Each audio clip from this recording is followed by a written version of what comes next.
Salam buat junjungan kita Rasulullah Muhammad SAW yang telah meninggalkan untuk kita Al-Quran dan As-Sunnah sebagai pedoman kehidupan. Mudah-mudahan kita semua selalu istiqamah untuk terus mempelajari, mengamalkan, mendakwahkan, dan memperjuangkan Al-Quran dan As-Sunnah itu sampai akhir hayat kita. Sampai mudah-mudahan kita semua dianugerahi oleh Allah husnul khatimah. Amin ya rabbal alamin. Bapak Ibu, Ustazah dan Bapak Ibu wali murid yang alhamdulillah berkenan hadir serta Bapak Ibu kaum muslimin kaum muslimat masyarakat umumnya yang berkenan hadir dalam kegiatan kita pada malam hari ini. Pertama tentu kami ucapkan terima kasih banyak atas kehadiran Bapak Ibu semua, wabil khusus tentu para wali murid. Ini adalah kegiatan eh, kita, kegiatan Yayasan Kautsar Damansaya bekerja sama dengan IKADI, Ikatan Dai Indonesia Kabupaten Damansaya dalam rangka tentu menyamakan persepsi kita tentang pendidikan ya, tentang pendidikan anak karena satu hal yang sangat mutlak tentu saja dalam pendidikan anak adalah bahwa eh, pendidikan anak itu tidak mungkin hanya diserahkan kepada sekolah dan sungguh sebenarnya malah sebagaimana nanti akan kita pelajari bersama-sama dari Tadabbur Surah Luqman ini sebenarnya penanggung jawab terpenting, penanggung jawab yang paling utama dari pendidikan itu adalah orang tua, begitu ya.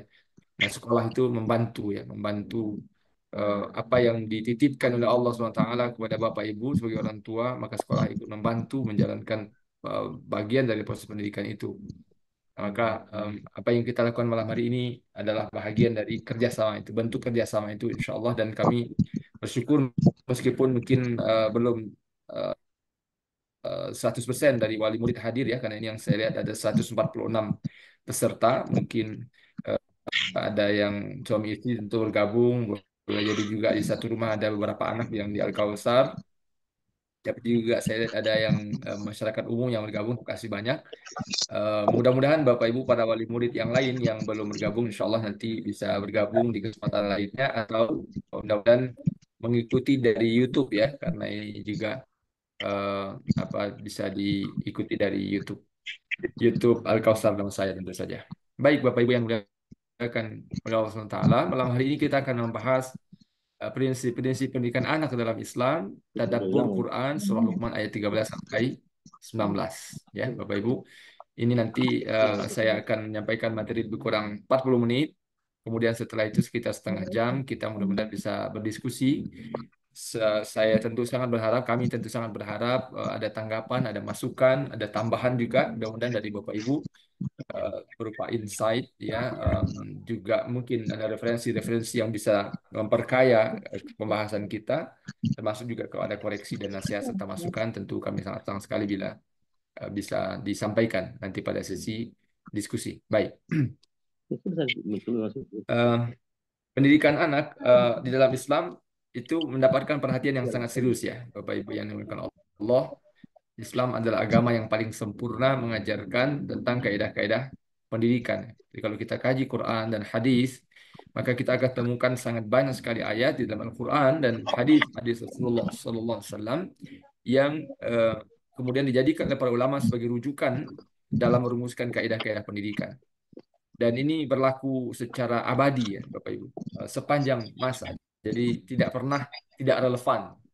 Jadi meskipun Al-Quran diturunkan kepada Rasulullah Muhammad SAW 14 abad yang lalu, tetapi kaidah-kaidah pendidikan yang diajarkan dalam Al-Quran itu ya selalu relevan all the time ya, kapanpun, kapanpun dan dimanapun.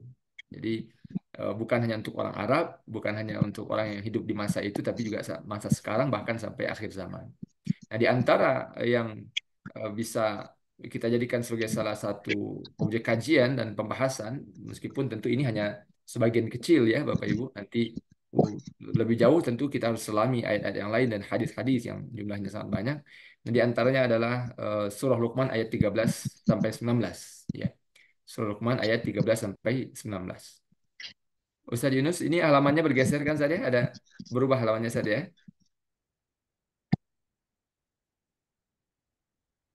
Atau Ada masih ya saya? Be- bergeser Ustaz, Sudah berubah saja, Ustaz. Alhamdulillah. Alhamdulillah baik.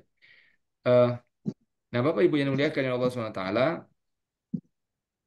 kita akan lihat, kita akan pelajari setidaknya ada 5 ya, 5 pelajaran besar yang bisa kita ambil dari surah Luqman ayat 13 sampai 19 ini.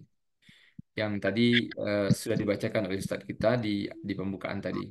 Yang pertama adalah bahwa tauhid merupakan dasar terpenting dari pendidikan. Itu yang bisa kita pahami dari firman Allah ayat 13 surah Luqman. Allah berfirman, "A'udzubillahi minasyaitonir rajim. Bismillahirrahmanirrahim.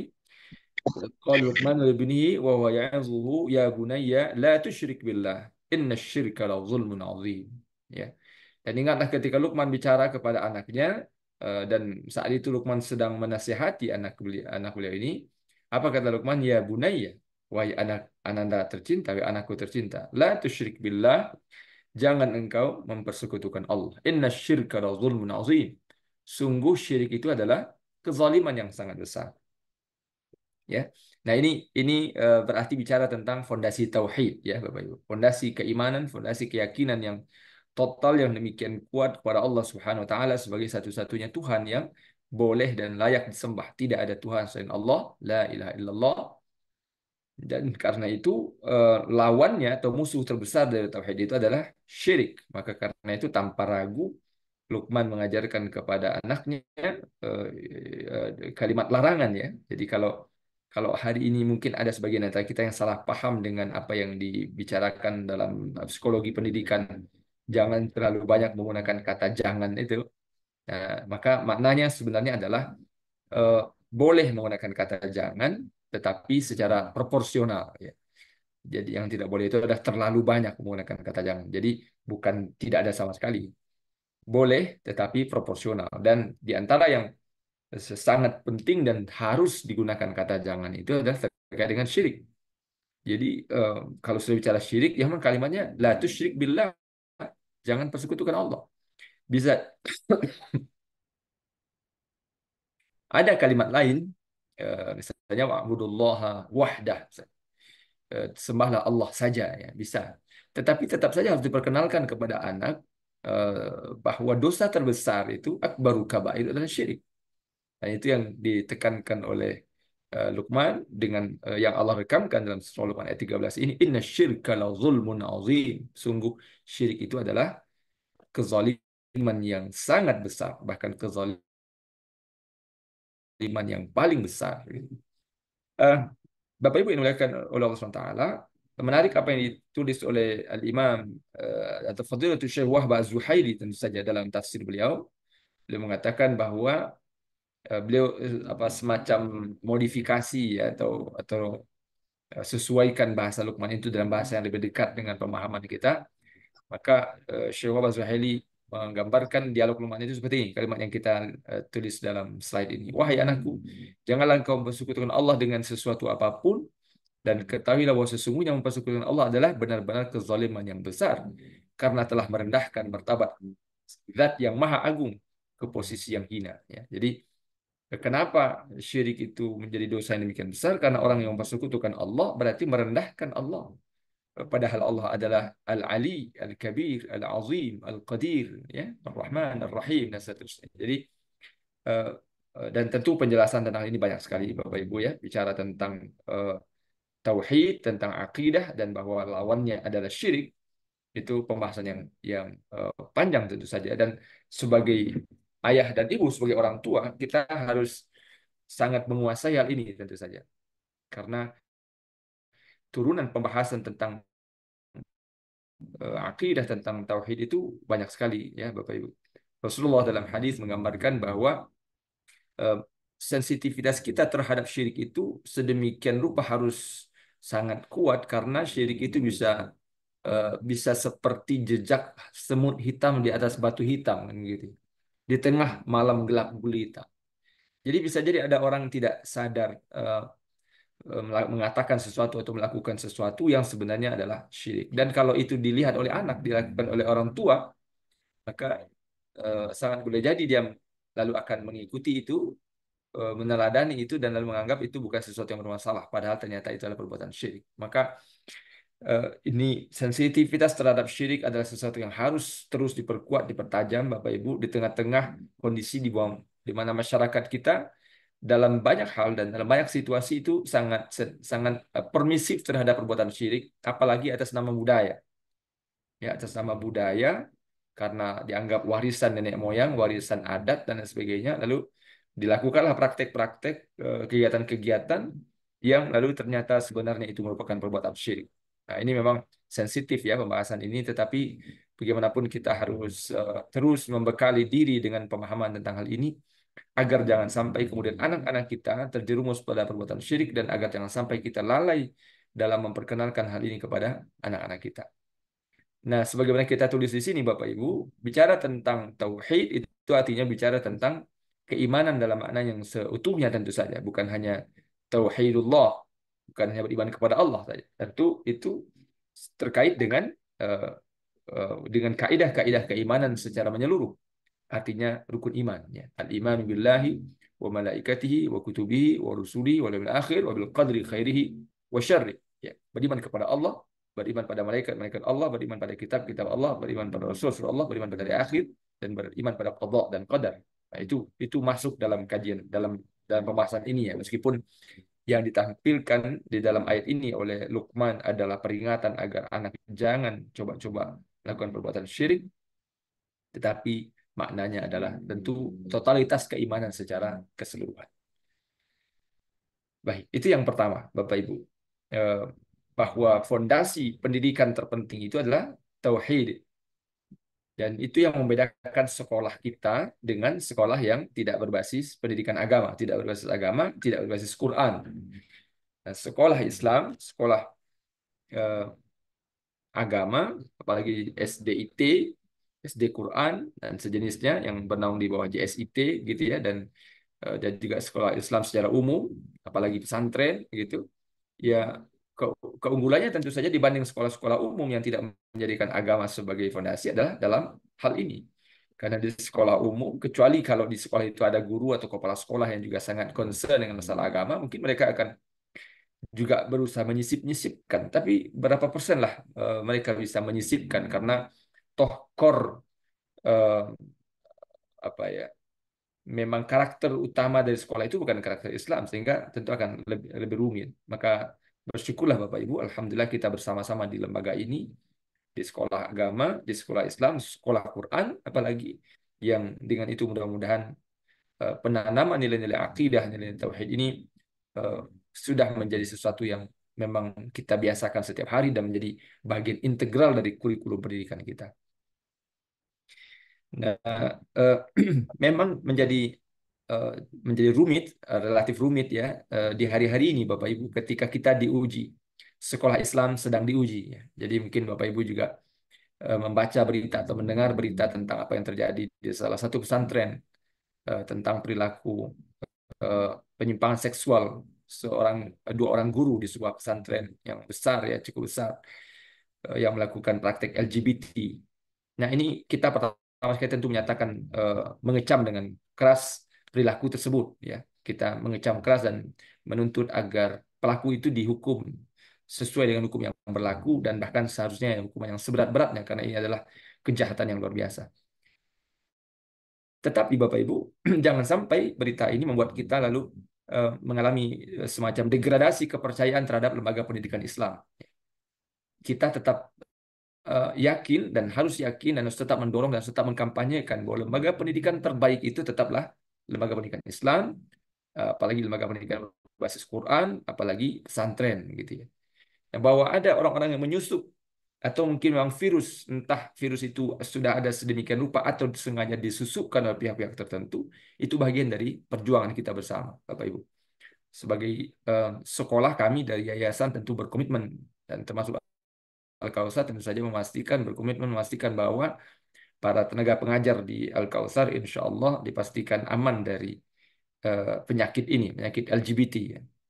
Tetapi meskipun demikian, kita semua tetap akan saling memantau. Kami memantau, Bapak Ibu juga dipantau juga dari rumah. Jadi tanya juga kalau misalnya ternyata lalu ada fenomena-fenomena yang ternyata eh, menunjukkan bahwa ada penyimpangan, segera kita komunikasikan. Karena memang ini musuh besar yang luar biasa, Bapak Ibu. Dia bisa bisa saja kemudian terjadi meskipun kita sudah lakukan pengawasan dan seleksi yang ketat terhadap SDM yang bekerja di lembaga kita, tetapi misalnya lalu kemudian muncul di tengah jalan dan seterusnya, itu kemudian jadi tanggung jawab kita bersama. Tetapi sekali lagi kita ingin tegaskan Bapak Ibu, karena terkait dengan poin ini ya, karena hanya sekolah-sekolah agama, sekolah Islam, sekolah berbasis Quran saja yang paling mungkin untuk diharapkan bisa memastikan bahwa nilai tauhid, nilai akidah, nilai iman itu menjadi uh, uh, kaidah paling dasar dalam pendidikan. Baik, mohon izin saya minum sebentar Bapak Ibu karena sedang batuk ya, sebentar.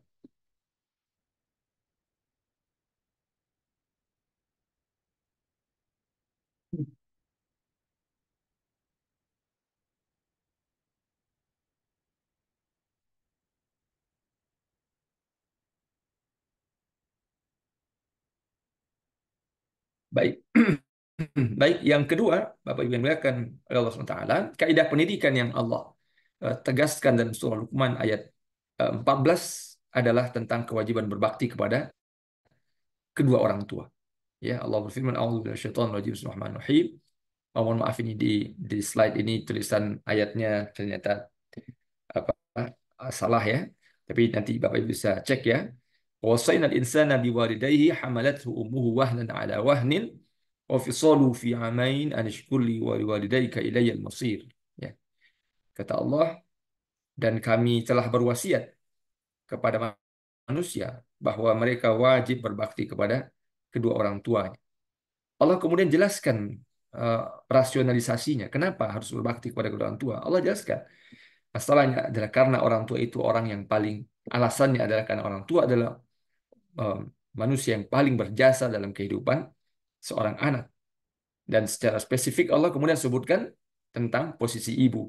Allah berfirman, "Hamalathu ummuhu wahnan ala wahnin wa fisaluhu fi amaini an ishkur li wa liwalidayka ilal masir." Bahwa ibu itu uh, telah adalah pribadi yang uh, telah mengandung anak itu dalam kondisi wahnan ala wahnin, dalam kondisi lemah yang bertambah-tambah selama 9 bulan dengan berbagai perjuangan dan penderitaan yang harus dialami dan dilalui. Kemudian ditambah pula dengan masa menyusui yang baru bisa disapi setelah 2 tahun. Lalu Allah perintahkan anishkur li waliwalidayka ilaihil masir. Karena itu kamu wajib bersyukur kepadaku, kata Allah, dan kepada kedua orang tuamu, ilaihil masir. Kepadakulah kamu semua akan kembali. Nah, Bapak Ibu yang dimuliakan Allah SWT, ini kaidah ini juga menjadi sangat khusus bagi kita kaum muslimin, bagi orang-orang beriman, yang juga sekaligus membedakan pendidikan Islam dengan pendidikan orang-orang kafir. Bapak Ibu, kalau kita yang pernah tinggal di Barat atau mengamati pendidikan Barat atau mengamati perilaku kehidupan orang-orang Barat, dan itu juga tentu bukan lagi hal yang asing bagi kita, bagaimana di Barat, ya penghormatan kepada orang tua, apalagi bakti kepada orang tua bukan sesuatu yang ditekankan gitu ya.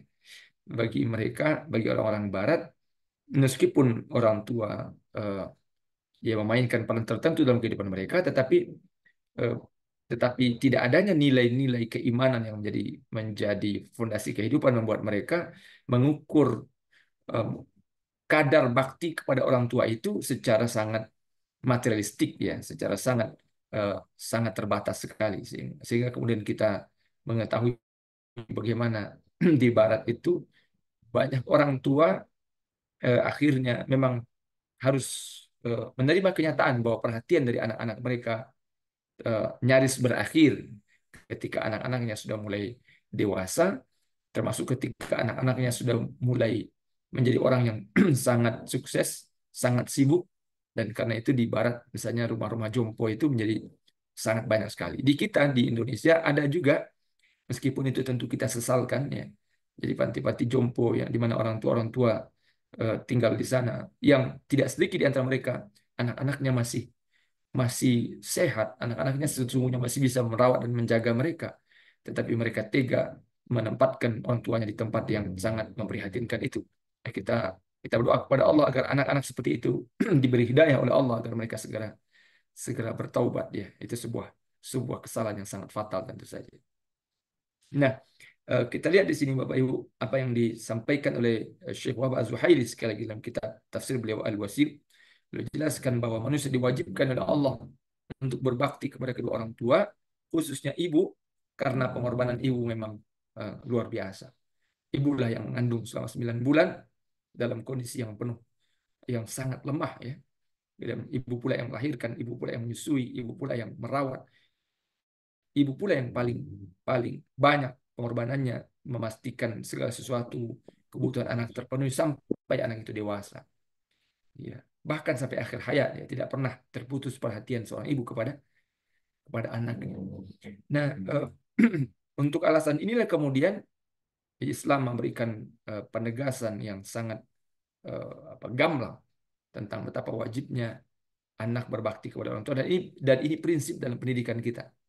Karena penghormatan kepada orang tua itulah kemudian yang membuat anak menjadi sadar tentang siapa dirinya di hadapan orang tuanya, sekaligus untuk meneguhkan bahwa proses transfer of values ya, transfer nilai itu memang berlangsung pertama sekali dari orang tua kepada anak. Dan untuk efektifnya proses itu, orang tua tentu harus mendapat posisi yang memadai untuk menjalankan fungsinya sebagai al-muallimul awal, sebagai guru pertama bagi anak-anaknya.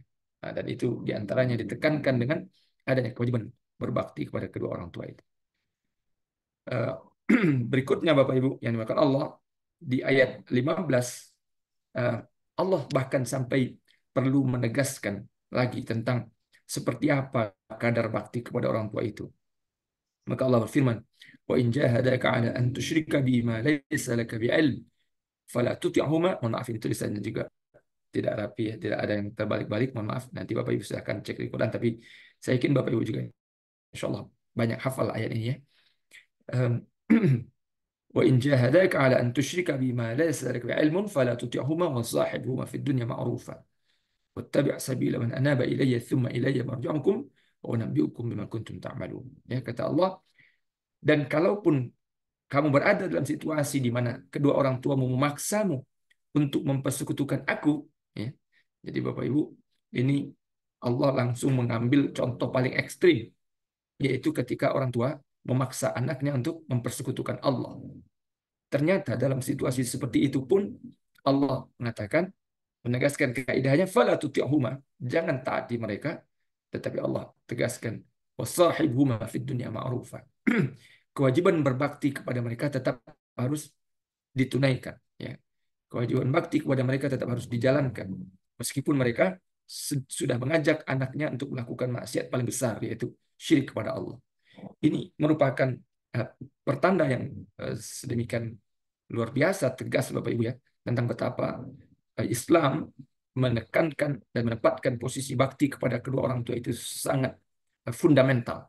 Sampai dalam situasi seperti ini, Quran Allah masih memberikan ruang dan bahkan sampai menekankan bahwa meskipun orang tua sudah melakukan maksiat yang sangat besar, yaitu perbuatan syirik, tetapi ternyata kewajiban bakti kepada mereka tetap harus ditunaikan, tentu dengan batasannya. Apa batasannya? Ajakan mereka tidak dipenuhi. Karena seperti Rasul tegaskan, ketaatan kepada makhluk kalau terkait dengan maksiat kepada Al-Khaliq. Tetapi bakti kepada orang tua tetap dijalankan. Baik, jadi itu ayat 15. Poin yang ketiga, Bapak Ibu, adalah kaidah tentang harus adanya rasa atau perasaan tentang kemahahadiran Allah, ya, tentang pengawasan Allah, tentang kehadiran Allah, bahwa Allah selalu hadir kapanpun dan dimanapun dalam kehidupan setiap manusia. Maka Allah berfirman, Allah rekamkan dialog Luqman, ya bunayya innaha in takum mithqala habatin min khardal fatakum fi sakhratin aw fi samawati aw fil ardi ya'ti biha Allah innallaha latifun khabir. Jadi ini dialog Luqman yang tentu sangat luar biasa ya Bapak Ibu. Meskipun tentu juga yang dialog yang tadi juga luar biasa. Ini sampai digambarkan, diberikan ilustrasi ya, bahwa jika suatu perbuatan itu sangat kecil sekalipun, seberat biji sawi, tapi Allah Maha tahu itu. Dan seorang anak harus sadar betul bahwa Allah betul-betul mengetahui segala sesuatu, bahkan sampai hal yang sangat kecil sekalipun. Dan bahwa ada balasan, bahkan akan ada pertanggungjawaban dari setiap amal itu. Dan kemudian Allah tegaskan tentang sifatnya, innallaha latifun khabir. Allah maha halus, maha lembut, sekaligus maha teliti.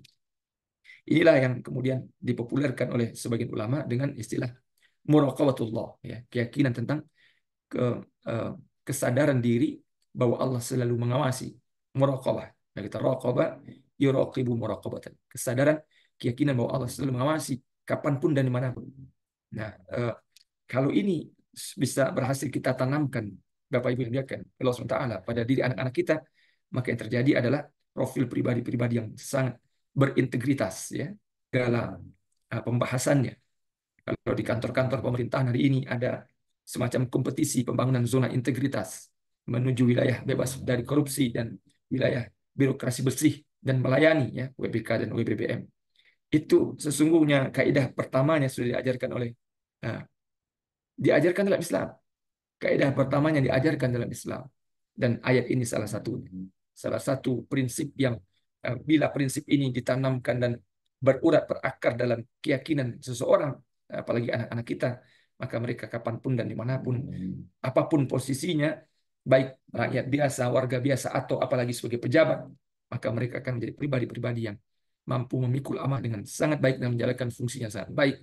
Insya Allah negeri ini akan mampu mengatasi salah satu penyakit paling bermasalahnya, itu korupsi, gitu.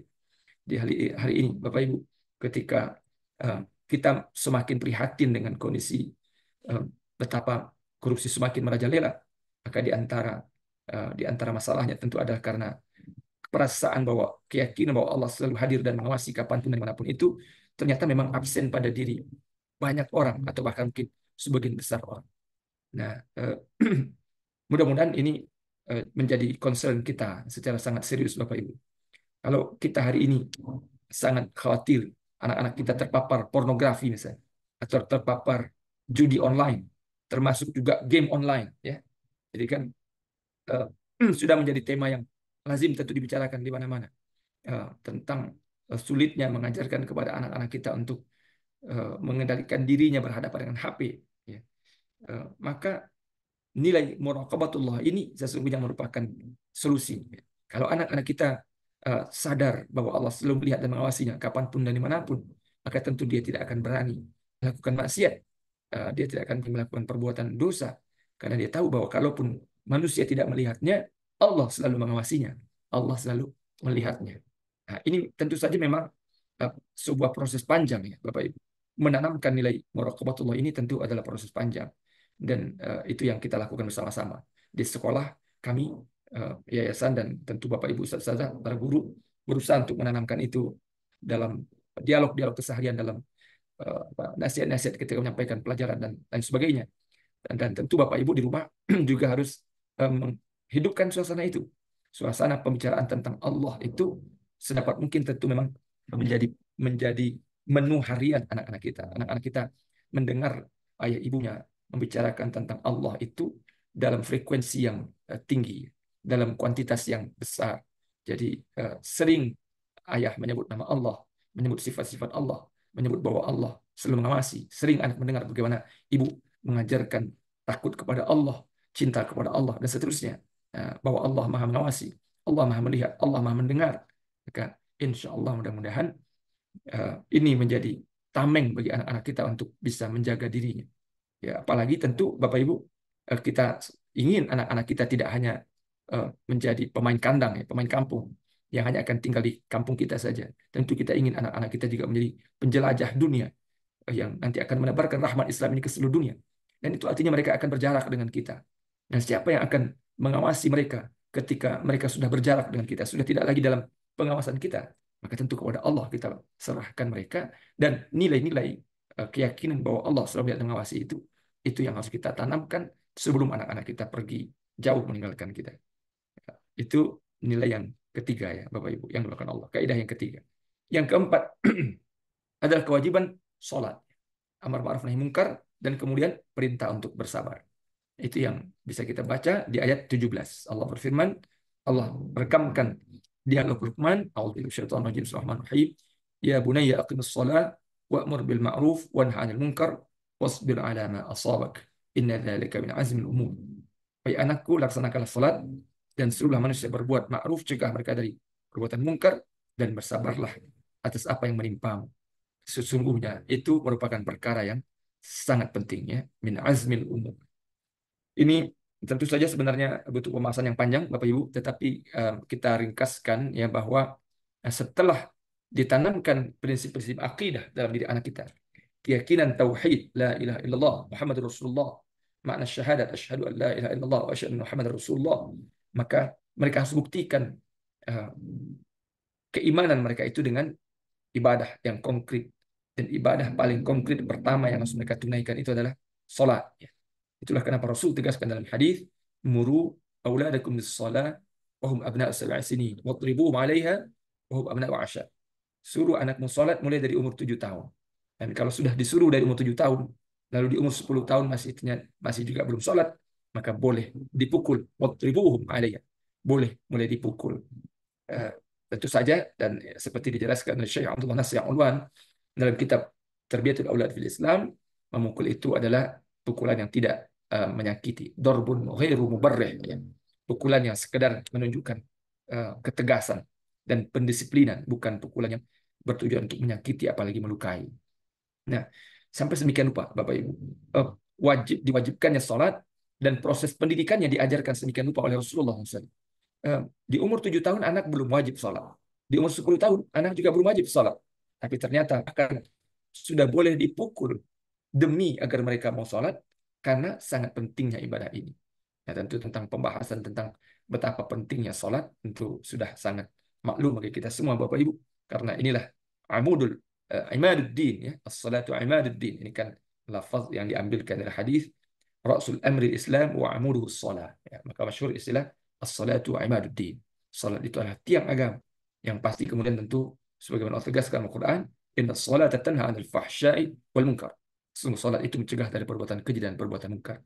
Maka kalau anak-anak kita ajarkan salatnya benar dari kecil, insya Allah mereka akan menjadi orang-orang yang sangat serius dalam ketaatan dan sangat serius menjauhi kemungkaran. Anak-anak kita kalau benar salatnya, insya Allah nggak akan suka membuli temannya. Kalau benar sholatnya, insya Allah tidak akan suka berbohong. Kalau benar sholatnya, tidak akan durhaka pada orang tua. Kalau benar sholatnya, tidak akan suka mengganggu teman.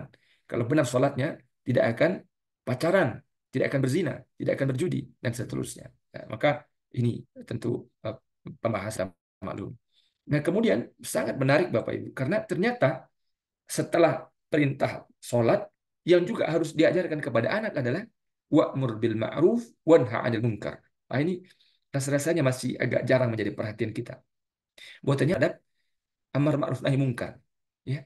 Jadi amar ma'ruf nahi munkar itu ternyata bukan hanya pekerjaan orang dewasa. Anak-anak kecil pun juga sudah harus diajarkan untuk mengenal amar ma'ruf nahi munkar, mengenal dakwah, ya. Tentu disesuaikan porsinya. Nah, tapi benih-benih kesadaran itu memang sudah ditanamkan sejak kecil agar anak kita menjadi pribadi yang sensitif dengan lingkungannya.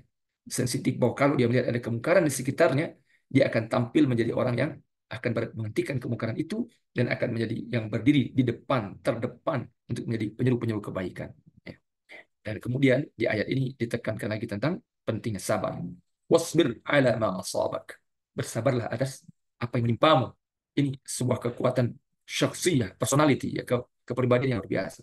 Karena di dalam Al-Quran rasa-rasanya tidak ditemukan um, janji yang luar biasa Allah berikan melebihi yang Allah janjikan kepada orang-orang yang sabar. Ya, Allah berfirman, "Innama yuwaffas sabiruna ajrahum bighairi hisab." Orang sabar itu disempurnakan betul balasan bagi mereka bighairi hisab, kata Allah, tanpa balasannya, unlimited. Dan karena memang sabar itu adalah sifat yang adalah karakter yang sangat penting untuk ditanamkan sedini mungkin. Dunia ini adalah tempat di mana kita pasti akan kalau seseorang tidak memiliki sifat sabar dalam dirinya, maka pasti dia akan menjadi pribadi-pribadi yang sangat rapuh, sangat lemah, sangat bermasalah, dan tentu pada gilirannya menjadi pribadi-pribadi yang terbuang dalam kehidupan. Nauzubillah min dzalik. Baik, terakhir Bapak Ibu, um, menumbuhkan akhlak sedini mungkin, ya. Bahwa akhlul karimah, akhlak yang mulia itu memang harus ditanamkan sedini mungkin. Dan di ayat 19 dan 2, ayat 18 dan 19 surah Luqman ini, Allah bahkan memberikan panduan yang sangat teknis tentang contoh-contoh implementasi akhlak yang mulia itu. Maka Allah rekamkan dialog Luqman ketika mengajari anak beliau, apa itu? Wala tusair khaddaka lin-nasi wala tamshi fil ardi maraha innallaha la yuhibbu kulla mukhtalin fakhur waqsid fi mashyika waghdud. Jadi tidak boleh memalingkan wajah karena sombong. tidak boleh berjalan angkuh di muka bumi, tidak boleh meninggikan suara melebihi kebutuhan, dan seterusnya. Jadi ini tentu hanya beberapa contoh untuk untuk yang artinya tentu juga ada seluruh jenis akhlak mulia dan adab-adab mulia itu harus menjadi perhatian eh, orang tua untuk ditanamkan dan diajarkan kepada anak-anak sedini mungkin. Baik, saya pikir itu Bapak Ibu, mohon maaf suara saya karena sedang batuk ya, jadi tidak cukup ini. Tapi mudah-mudahan bisa terdengar dan mudah-mudahan bisa tetap menjadi bisa menjadi bahan pembahasan kita malam hari ini. Kami sangat berharap ada respon dan feedback dari Bapak Ibu. Kita bisa berdiskusi beberapa menit ke depan, insya Allah.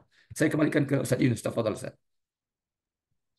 Baiklah Ustaz, syukuran kesiran khairan Ustaz.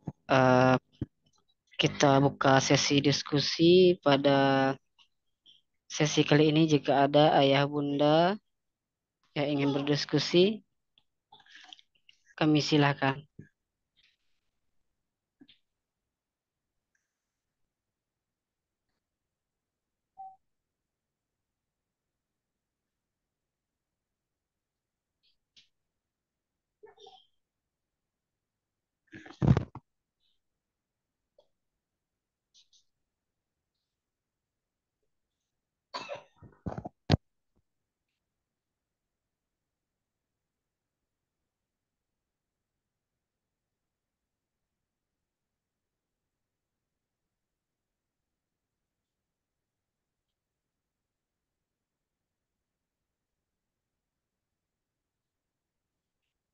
Baiklah, kami ulangi. Pada ayah bunda yang ingin berdiskusi dengan Ustadz, kami silahkan. Ustaz Sarnubi, angkat tangan, Ustaz. Bisa Oh ya, di-unmute mungkin, Ustaz. Ustadz.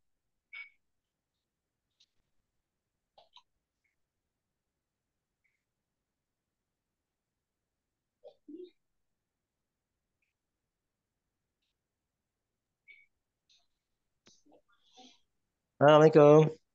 Waalaikumsalam Assalamualaikum. warahmatullahi. Silakan, Ustaz. Oh ya, Zat. Ada saya baca dari Sayyidina Ali Karamallahu wajah. Katanya ada 3 fase pendidikan anak. Yang pertama itu umur 1 sampai 7. Jadikan anak itu sebagai raja gitu. Dimanja, disayang dan seterusnya. Jadi 1 sampai 7 itu belum boleh dihukum. Kemudian Iya, fase apa yang dia kedua, minyak? Ini kemana bang sawit? Sawit lang kadang apa teh lakang lah. Sawit, sawit apa menikah? fase, Silakan, Ustaz. fase yang kedua itu anak itu sebagai tawanan ya umur 7 sampai 14. Jadi kalau tawanan itu kan ada aturannya, ada disiplin, ada pendidikannya. Nabi membolehkan memukul anak ketika umur 10 tahun kalau tidak mau sholat. Walaupun pukulan itu tidak berbekas atau menyakit apa yang membahayakan gitu. Kemudian umur 14 sampai 21 itu dialog. Anak itu sebagai sahabat, sebagai ya sahabat, nanti diajak berdialog, berdiskusi dan seterusnya. Itu yang yang dipaparkan oleh Imam Ali Karamallahu wajah. Kemudian Ustaz, sekarang ini kan ada kurikulum di kita, ini ada kurikulum kurikulum merdeka. Ya, hampir setiap tahun ini kurikulum berubah-ubah terus. Nah, salah satu kurikulum merdeka itu kan tidak boleh memberi sanksi fisik kepada anak. Nah, misalnya kalau guru mukul anak, itu dilapor ke polisi, guru itu bisa masuk penjara gitu. Akhirnya anak sekarang ini jadi ini Ustaz, terlalu bebas gitu ya. Nah, kalau zaman dulu kan ngaji itu kan pakai rotan. Kalau anak ribut atau nakal dipecut gitu Ustaz. Nah, bagaimana Ustaz? kemudian ada juga Ustaz saya baca apa nasihat Nabi Yakub alaihissalam, ya, surah Al-Baqarah ayat 132 ya.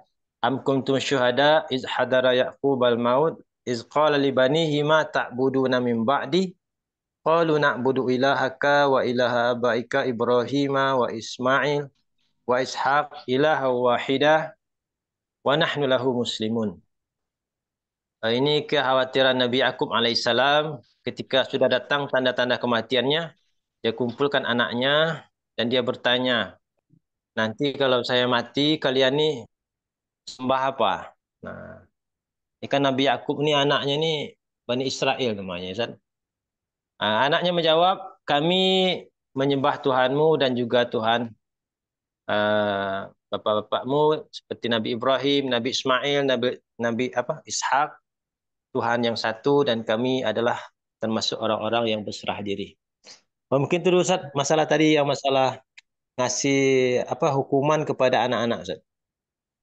Cukup sekian. Assalamualaikum warahmatullahi wabarakatuh. Waalaikumsalam. Waalaikumsalam warahmatullahi wabarakatuh. Syukran Ustadz Sarnubi. Kita jawab dulu Ustadz atau kita tampung Ustadz? Kalau boleh kita tampung dulu, Zat. Hmm. Baiklah ya Bunda, jika ada yang mau diskusi atau bertanya disilahkan.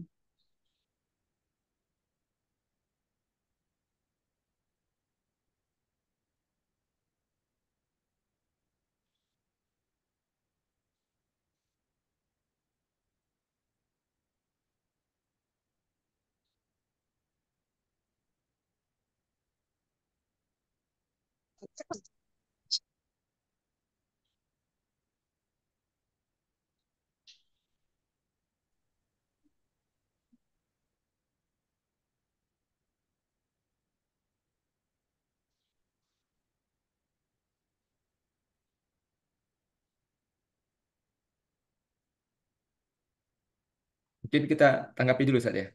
Iya Ustadz. Baik, sambil menunggu tanggapan yang lain dari Bapak Ibu dan Ayah Bunda dan juga Bapak Ibu para peserta mungkin dari masyarakat umum. Tadi tentu kita ucapkan terima kasih banyak Ustaz Haji Ahmad Sarnubi Al-Hafiz, Ketua IKADI Kota Sarolangun ya. Alhamdulillah beliau berkenan hadir bergabung bersama kita. Beliau juga selain guru, Ustaz juga Hafiz Quran, beliau pemerhati pendidikan juga ya karena beliau juga terlibat di lembaga pendidikan di Sarolangun.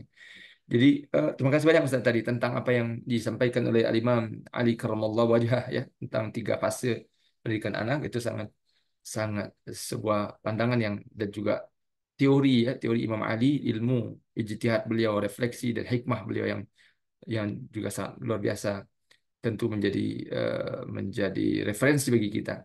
Nah, kalau kemudian dikaitkan dengan apa yang sekarang ini eh, menjadi aturan dalam dunia pendidikan dengan kurikulum merdeka sekarang ini gitu, di mana di antara aturannya adalah tidak boleh memberikan hukuman fisik, dan kalau ada hukuman fisik bisa kemudian sampai berujung ke polisi itu. Tapi saya nanti mohon dikoreksi, mungkin Bapak Ibu, saya juga tidak terlalu update nih informasi terbaru, tapi kalau tidak salah itu sudah ada review ya dari Mahkamah Agung kalau tidak salah terhadap aturan-aturan yang terkait itu bahwa guru selama memang dalam batas yang masih eh, wajar memberikan hukuman fisik itu tidak bisa dipidana. Itu kalau tidak salah sempat beberapa waktu yang lalu saya baca, tapi nanti bisa kita cek lagi.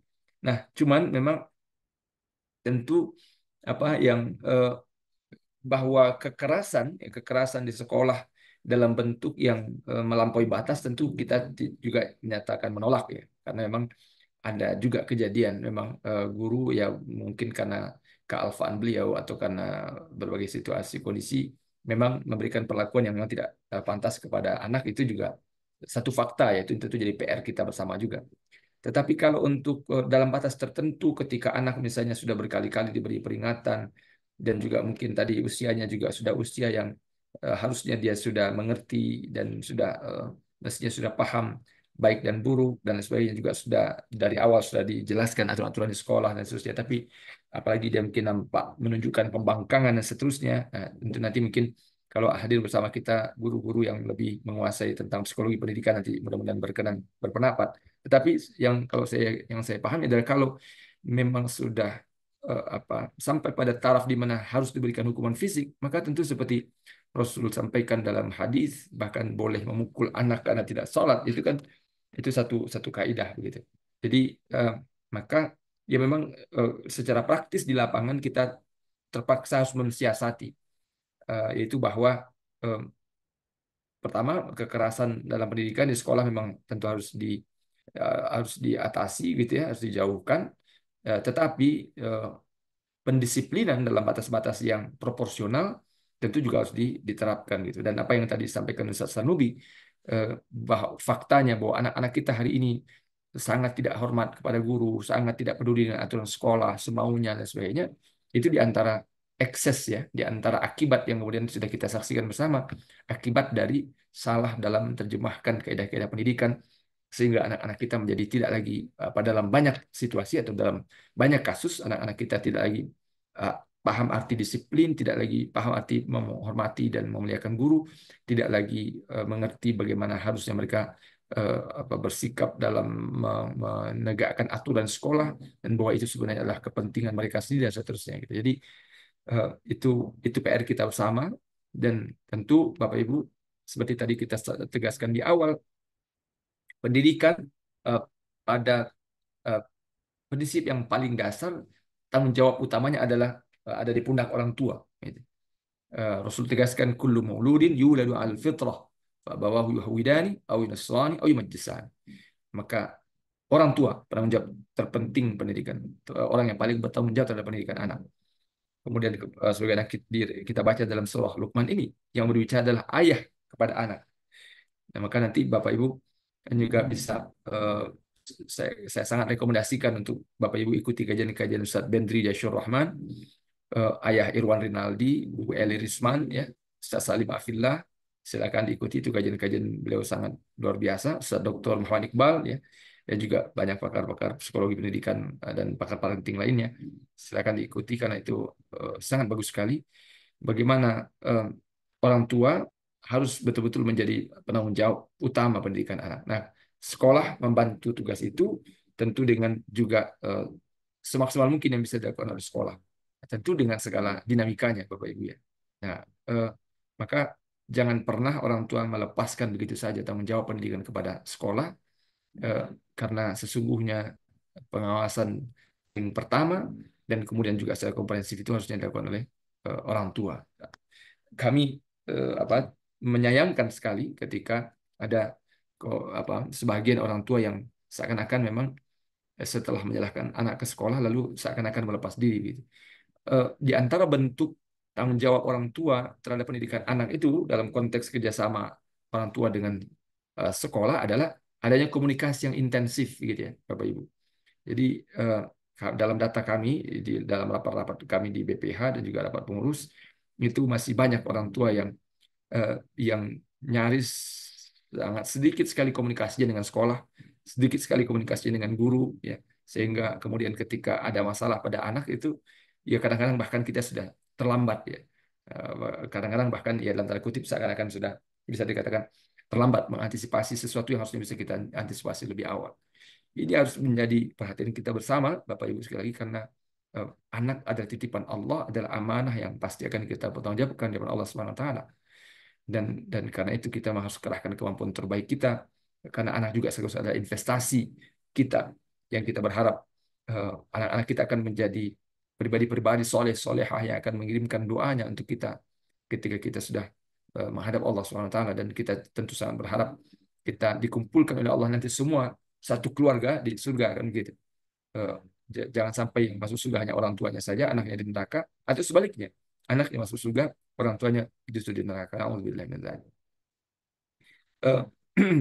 Dan tadi terkait dengan saya ingin ulas sedikit lagi tentang game online ya Bapak Ibu.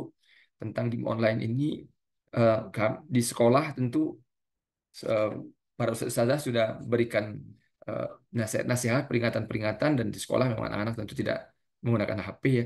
Tetapi di rumah, nah itu kan sepenuhnya memang adalah orang tua yang akan memantau ya. Dan hari ini game anak-anak kita itu kan sudah semakin memprihatinkan ya. Bapak Ibu lihat itu ada game-game yang banyaknya bernuansa kekerasan ya. Kalau dulu di masa kami masih 10-12 tahun yang lalu, memang kekerasan itu tampil di televisi, dulu Smackdown macam-macam gitu ya.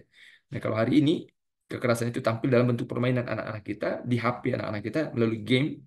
Mereka bermain tapi dengan kekerasan gitu. Itu betapa sangat luar biasanya Bapak Ibu efeknya terhadap otak anak-anak kita ya ketika mereka melihat kekerasan itu seakan-akan menjadi sebuah permainan, menjadi hal yang biasa melihat kekerasan dan bahkan lalu itu menjadi hiburan. Nauzubillah min dzalik. Ini hiburan dengan kekerasan. Nauzubillah itu sebenarnya sangat memprihatinkan sekali Bapak Ibu dan ini tentu juga menjadi keprihatinan kita. Dan sekali lagi kami menghimbau, sangat mengharapkan Bapak Ibu semua pastikan mengontrol game apa yang dimainkan oleh anak-anak kita dan mengontrol pula jam anak-anak kita menggunakan HP dan bersikap tegas terhadap anak-anak ya. Eh, di antara metode mengontrol penggunaan HP itu Bapak Ibu mungkin sudah pernah disampaikan dalam kajian sebelumnya, tapi ini saya pikir cukup teknis ya. Kalau di rumah memang kita beri anak di hari sekolah itu kesempatan untuk menggunakan HP selama 1 jam misalnya Bapak Ibu, maka pastikan jamnya jam berapa gitu ya. Misalnya jam 4 sampai jam 5 gitu. Jadi bukan katakan eh, nak boleh main HP 1 jam ya, tapi kita tidak beri batasan jamnya jam berapa. Maka tetapkan jam boleh main HP itu adalah 1 jam yaitu jam 4 sampai jam 5. Setelah itu nggak boleh lagi. Karena kalau 1 jam, pertama siapa yang akan mengontrolnya? Lalu, namanya juga anak-anak, belum bisa kita eh, serahkan sepenuhnya kepadanya untuk mengontrol dirinya karena namanya juga anak-anak. Jadi itu perlu ditetapkan. Boleh ada dialog, boleh ada negosiasi. Misalnya anak minta eh, 1 jamnya dibagi 2, ayah, bunda misalnya. Nah, silakan Bapak Ibu pertimbangkan nanti bagi 2 itu misalnya setengah jam kapan gitu ya. Tapi tetapkan kalau setengah jam 2 kali berarti setengah jam 14, jam 16 sampai 16.30, kemudian nanti lanjut misalnya eh, setelah Isya setengah jam pula atau 1/4 jam misalnya. Kalau memang itu dianggap ini ya, walaupun saya cenderung mengatakan kalau malam harusnya sudah tidak boleh lagi HP dipegang anak begitu. Nah itu memang harus butuh ketegasan Bapak Ibu dan memang harus tega ya, tegas dan tega. Artinya kalaupun anak merengek-rengek misalnya di awal, bujuk-bujuk dan sebagainya sampai nangis, sampai tantrum atau apapun namanya, ya memang di situ ujiannya. Kalau kita gagal di ujian itu, maka berarti kita berikutnya akan anak tahu kelemahan kita gitu. Dan orang tua tidak boleh lemah dalam hal itu ya. Jadi eh, Bapak Ibu jangan sampai memanjakan anak atas nama kita katakan kita sayang atau perhatian kepada mereka pada sebenarnya kita sedang menjerumuskan mereka pada kerusakan yang mungkin pelan-pelan sekarang mungkin belum tertampak tapi efeknya mungkin baru akan terasa 10-20 tahun yang akan datang. Dan tentu juga apa ya mulai mulai ajarkan kepada anak-anak kita untuk bertanggung jawab di rumah gitu ya. Beri mereka tugas-tugas yang proporsional sesuai dengan umurnya dan kemampuannya agar mereka juga mulai mandiri dari usia belia. Karena ini mohon maaf Bapak Ibu saya sampaikan misalnya fakta yang kami hadapi di pengadilan karena saya tugas di pengadilan agama itu memang banyak sekali. Ini khusus untuk anak laki-laki misalnya. Nah, kalau Ustaz Bendri dan Ayah Irwan itu punya kajian khusus pendidikan anak laki-laki, pendidikan anak perempuan ya. Itu silakan nanti cari di YouTube, Insya Allah banyak ya. Eh, yang kami saksikan di pengadilan itu banyak sekali laki-laki yang memang tidak memiliki karakter kelaki-lakian gitu. Sehingga dia memang gagal menjalankan fungsinya sebagai pemimpin di rumah tangga karena memang dia tidak tumbuh dengan pembiasaan dari rumahnya untuk memiliki karakter sebagai laki-laki yang bertanggung jawab, yang berani, yang disiplin, yang kuat, yang bekerja keras dan seterusnya. Dan itu harus ditanamkan dari sekarang. Ya. Dan itu tidak cukup dengan sekedar teori-teori nasihat-nasihat, harus diberikan beban, diberikan tugas, diawasi, dan itu tentu juga dimotivasi, dicontohkan, dan seterusnya. Maka Bapak Ibu yang bukan Allah, mudah-mudahan kita semua eh, serius dalam hal ini dan bersungguh-sungguh untuk menjalankan tugas kita sebagai orang tua ya dengan tanggung jawab yang besar Allah titipkan kepada kita.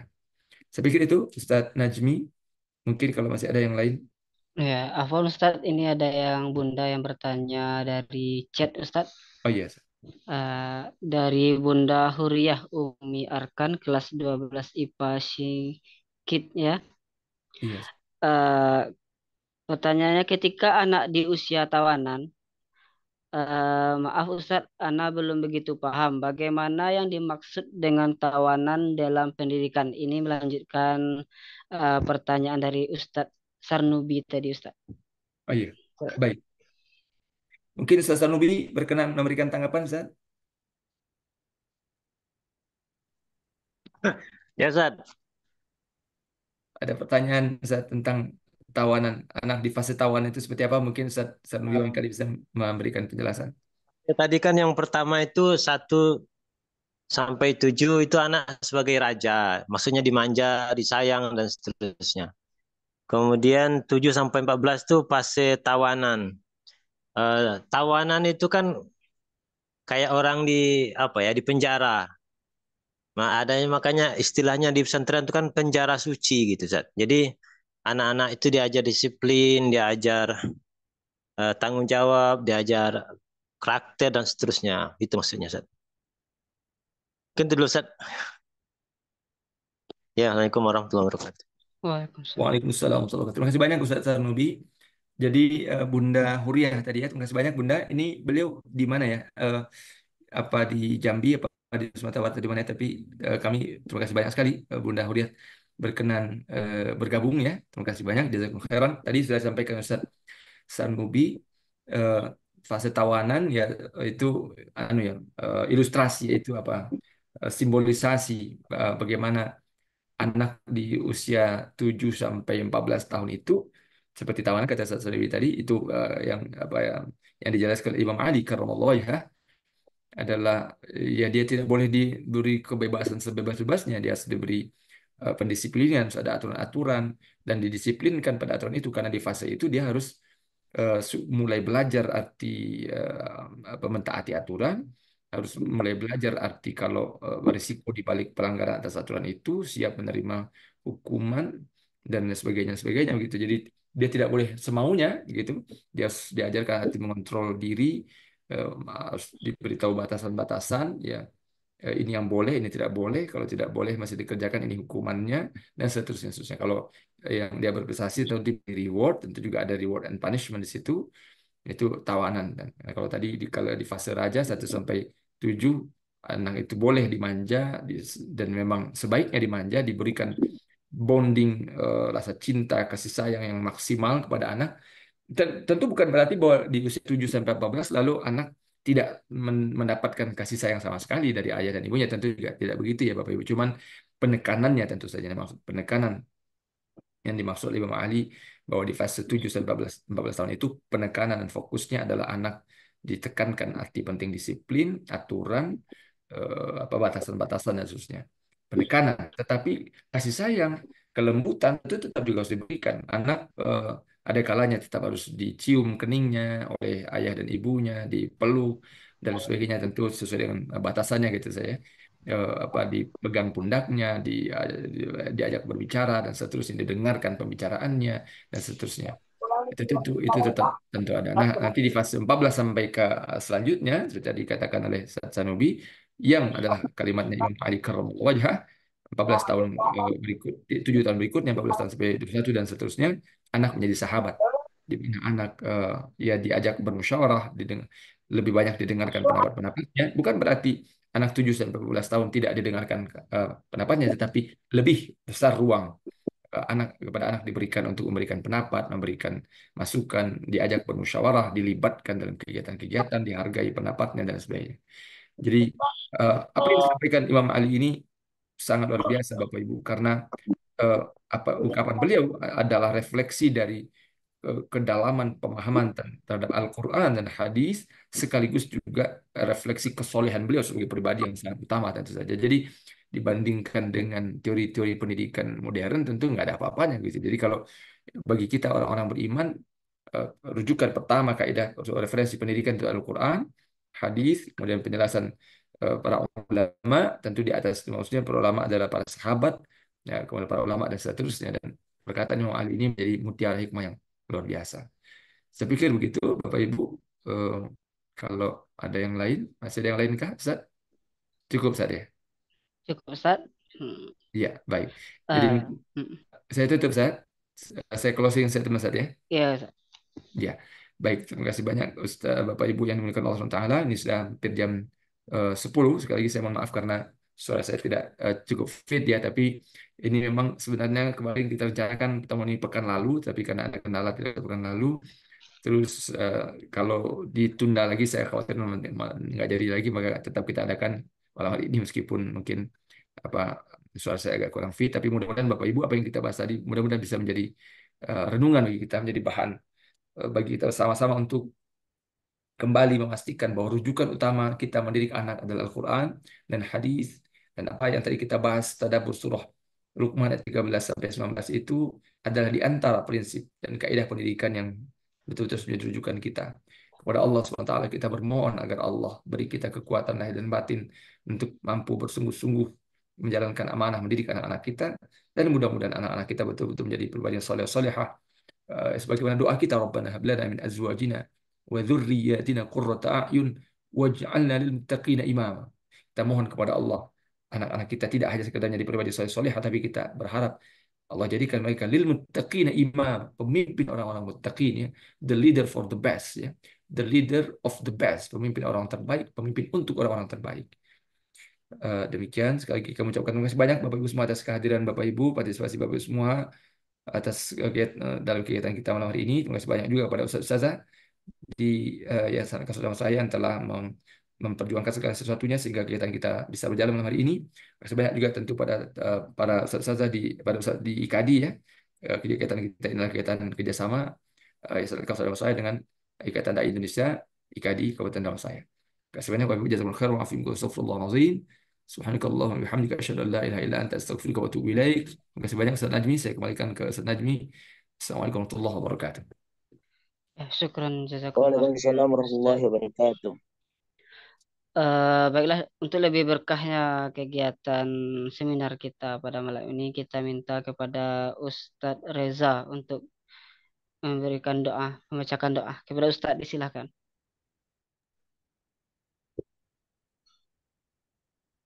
Assalamualaikum warahmatullahi wabarakatuh. Waalaikumsalam warahmatullahi wabarakatuh. Sebelum berdoa, marilah kita mengangkatkan kedua tangan kita seraya menghambakan diri kepada Allah SWT. A'udzubillahi minasyaitonirrajim. Bismillahirrahmanirrahim. Alhamdulillahi rabbil alamin wal aqibatu lil muttaqin. Wassalatu wassalamu ala asrafil anbiya'i wal mursalin wa ala alihi wa sahbihi ajma'in. Ya arhamar rahimin, ya arhamar rahimin, ya arhamar rahimin. Irhamna fa innaka anta khairur rahimin wa tub alaina innaka antat tawwabur rahim. Allahumma ighfir lana dhunubana wa liwalidayna warhamhuma kama rabbayana shaghira wa li jami'il muslimina wal muslimat wal mu'minina wal mu'minat al ahya'i minhum wal amwat. Rabbana taqabbal minna du'ana wa salatana wa syamana wa kulli ibadatina ya Allah ya rabbal alamin. Allahumma inna nas'aluka salamatan fid din wa afiatan fil jasad wa ziyadatan fil ilmi wa barakatan fil rizqi wa taubatan qabla al maut wa rahmatan 'inda al maut wa maghfiratan ba'da al maut. Allahumma amin alaina fi sakaratil mar'un najatan minan nari wal afwa 'inda hisab. Ya Allah, ya Rahman, ya Karim, jadikanlah acara ini sebagai acara yang Engkau ridhoi, yang membawa berkah, rahmat, taufik dan hidayahmu bagi kami semuanya ya Allah. Ya Allah yang maha benar, pancarkanlah cahaya kebenaran di hati kami, pada pendengaran kami, pada penglihatan kami, pada lidah kami dan pada semua raga kami, agar kami dapat melihat kebenaran itu tampak jelas benar dan mampu ya Allah, serta dapat melihat yang jelas itu, yang salah itu tampak jelas salah, dan hati kami dari kemunafikan. Jauhkanlah amalan kami dari riya ya Allah. Bersihkanlah perkataan kami dari dusta. Dan singkirkanlah dari diri kami segala niat yang tidak terpuji ya Allah. Sesungguhnya Engkau Maha mengetahui apa yang tersembunyi dalam dada kami ya Allah. Ya Allah, bukakanlah untuk kami jalan keluar dari segala kesulitan. Ajarkan kepada kami apa yang belum kami ketahui, dan sempurnakanlah segala kekurangan yang kami miliki, serta penuhilah segala kebutuhan kami, ya Allah. Jadikanlah kami termasuk golongan orang yang senantiasa ingat kepada kepadamu, selalu mensyukuri nikmatmu, dan selalu beribadah dan mengabdikan diri kepadamu, ya Allah. Ya Allah, Tuhan yang Maha Pengampun, Engkau Maha mengetahui terhadap kelemahan-kelemahan kami, ya Allah, terhadap kekurangan-kekurangan kami, ya Allah. Kepadamulah kami menyembah, kepadamulah kami memohon ampunan. Kabulkanlah doa dan permohonan kami, ya Allah. Rabbana atina fid dunya hasanah wa fil akhirati hasanah wa qina azabannar. Wa sallallahu ala sayyidina Muhammadin wa ala alihi wa sahbihi ajma'in. Walhamdulillahi rabbil alamin. Assalamualaikum warahmatullahi wabarakatuh. Waalaikumsalam Waalaikumsalam warahmatullahi warahmatullahi wabarakatuh. wabarakatuh. Syukran Ustadz Reza. Dengan berakhirnya pembacaan doa tadi, maka berakhir jugalah kegiatan kita pada malam ini, yaitu seminar parenting. Sebagai pembawa acara, jika ada kata-kata yang salah, itu datang dari pribadi. Jika ada yang benar, itu datang dari Allah Subhanahu wa Ta'ala. Kami tutup. Wabillahi taufiq wa hidayah. Assalamualaikum warahmatullahi wabarakatuh. Waalaikumsalam warahmatullahi wabarakatuh.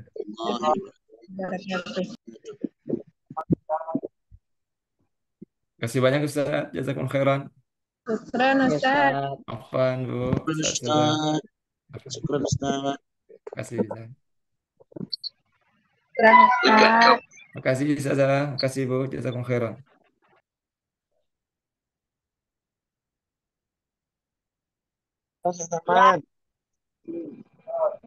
Salam dari Menanjung, Ustaz. Iya Bu. Iya Ustaz.